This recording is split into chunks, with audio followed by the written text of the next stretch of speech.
Hello guys, जय श्री कृष्णा, राधे राधे। आप सभी का स्वागत है कन्हैया का छोटा सा संसार में। चलिए आज जानेंगे नाग पंचमी के बारे में।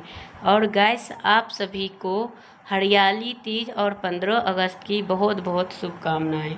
तो चलिए जानते हैं यानी नाग पंचमी का कैसे करें सरल पूजा विधि। साथ ही आपको घर के मंदिर में उस दिन भूल के भी नहीं करनी है, नहीं तो सर्प जो है वो आपको अकाल मृत्यु भी दे सकती है और किसी भी चीज़ों से रुकी भी जाती है और आपको सदा हमेशा आपको परेशानी करेगी। तो आपको चलिए इसे उपाय करने के उस दिन नाग पंचमी के सबसे सरल पूजा विधि क्या है, एक एक करके सारे संपूर्ण जानकारी आपको देने जा रहे हैं।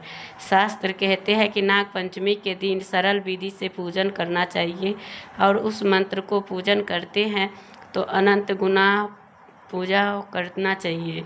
ओम नभ कुल नागाय नमः ऐसे करके मतलब करने से आपको बहुत ज़्यादा लाभ होते हैं। और इससे और जो शेष नागों को पूजा किया जाता है और वो सर्प देवता हमें अच्छे मार्ग पर चलने का रास्ता देते हैं और सदा सर्वदा हमें रक्षा करे। दान पुण्य और भी किया जाए तो उनको अनंत गुना लाभ होता है। अगर मंत्र ना बोल पाए तो हर हर महादेव या ओम नागेंद्राय नमः कहकर भी आप पूजा कर सकते हो।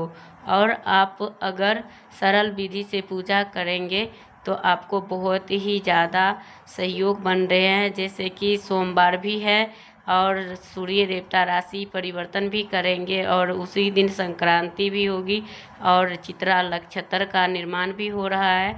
तो ये सहयोग कई वर्षों के बाद मिला है, तो आपको ये बहुत ही श्रेष्ठ है। और मतलब जो नाग देवता है गणेश जी का यानी कि शिव परिवार का जो है सबसे महत्व चीज़ है और नाग देवता को हर पर यानी कि विराजमान होना चाहिए।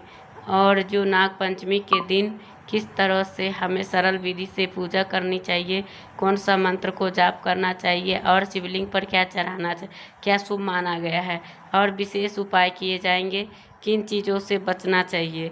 तो नाग पंचमी के दिन रोटी क्यों नहीं बनाई जाती है, तो चलिए जानते हैं। जिससे आप पहली बार सुन रहे हैं तो वीडियो को बिल्कुल स्किप मत कीजिएगा और अंत तक सुनिएगा कि पंच देवता को आपको जो है और ये जो संभव हो तो और स्नान के जल में गंगा जल कर डाल के स्नान करें, साफ सुथरे वस्त्र पहने और घर को पूजा स्थल को साफ करें।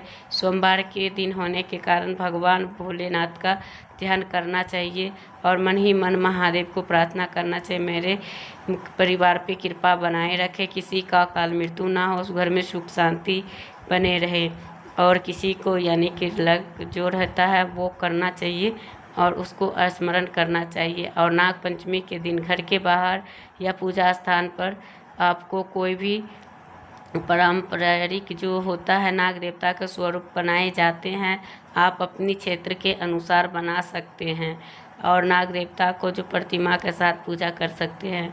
पूजा में रोली अक्षत मौली और पुष्प और नैवेद्य भी अर्पित करें और शिवलिंग है तो वहाँ पे भी पूजा कर सकते हैं और जल अभिषेक जरूर से करें और दूध दही पंचामृत से अभिषेक जरूर से करें। दूध में थोड़ी सी शक्कर मिलाकर चढ़ाने की परंपरा कई स्थान पर मानी जाती है। साथ में समी के पत्ता उपलब्ध हो तो आप वो भी चढ़ा सकते हैं। और साथ ही आपको आज तक यानी कि मतलब करने से आपको बहुत ही ज़्यादा लाभ होता है। और ज़रूरी बात आपको समझाने चाहूँगी कि आपको किसी भी सांप को जीवित को दूध ना डाले, इससे परेशान करना वो उचित नहीं है। नाग देवता को अर्थ ये है किसी जीव को कष्ट नहीं देना है और आपको जीव जंतु के प्रति सम्मान का भावना रखना चाहिए और चित्र और कभी भी वो नहीं करनी चाहिए। जिसे विशेष उपाय की जिसे कर्म धर्म कथाओं और परंपराओं में करना चाहिए। नाग पंचमी के दिन आपको जो है जो अपराजिता का फूल कई जगह से वो चढ़ाए जाते हैं और शिवलिंग के ऊपर में समर्पित करें। पूजा के बाद पुष्प को यानी कि सुरक्षित स्थान पर ला कर रख दें। इसे घर के तिजोरी स्थान पे, घर के मंदिर के स्थान पे रखें। इससे घर में सुख समृद्धि भी और नाग देवता की कृपा प्राप्त होती है। और शिवलिंग पर समीक पत्ता समर्पित करके और उनके बाद ये समी के पत्ते को घर के पूजा स्थान या द्वार के पास रखने की मान्यता है। इससे घर में सर्प का भय नहीं होता है और सर्पों से रक्षा होती है। नाग पंचमी के दिन सबसे ज़्यादा पूछे जाने वाली आखिर उस दिन रोटी क्यों बनाई जाती है, तो उस दिन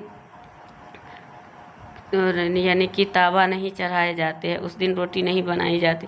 इसके बाद